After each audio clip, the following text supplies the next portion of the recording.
Do you think that you still struggle with that pressure to kind of like fit societal notions of like masculinity, or have you kind of like overcome that? I'm more like it now.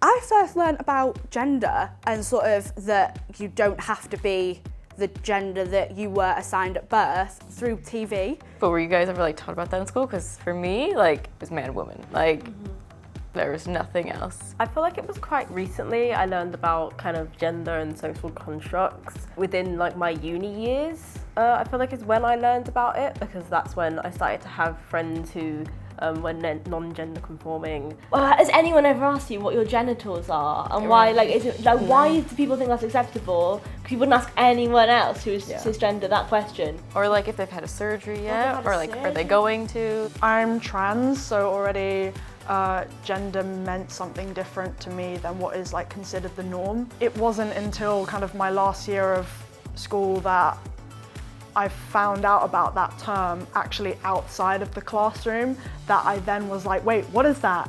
That's a thing? We saw like years and years ago, well, I say years and years, not that long ago at all, basically in like the 90s and beyond, basically like the vilification of And just like othering of gays. the gay community and a lot of LGBT people, and I feel like now this is kind of having much of a resurgence with, for example, the trans community. I've read numerous articles kind of othering them and like basically calling them out as being weird when that's completely inappropriate. When I was a child, I used to play with my sister's Bratz dolls.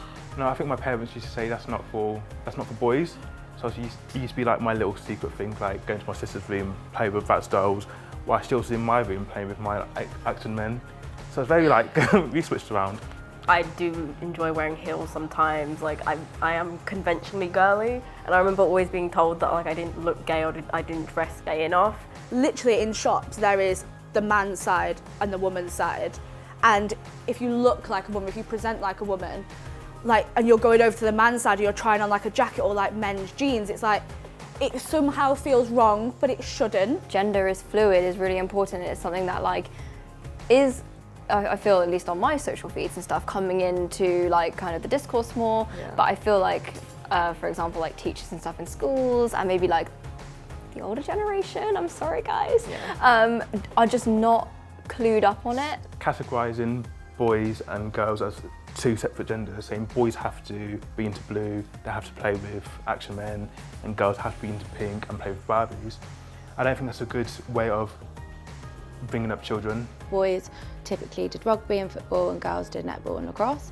And if anyone was to do anything other than that, I know that like certain girls that want to do football, it's lesbian. I think subconsciously over the years, it was like in my head, I'm always thinking about how do I sound, how do I act in front of certain straight men, lowering the tone of my voice. It kind of was more like a protective thing in my eyes. It was sort of something I just naturally did. I have been aware of like parents nowadays that are very like, I'm gonna let my child dress in boys' clothes even if they were born a woman, I'm letting them, and I just love it. I think that it should be made clear from the get-go that gender is a spectrum. It should be sort of made clear that trans people exist, because there's so much like stigma and misinformation spread about trans people, and I think if we just kind of educated people on our existence and what that means for us, then people would kind of learn to be more tolerant and accepting. I think as like a society we need to like move away from like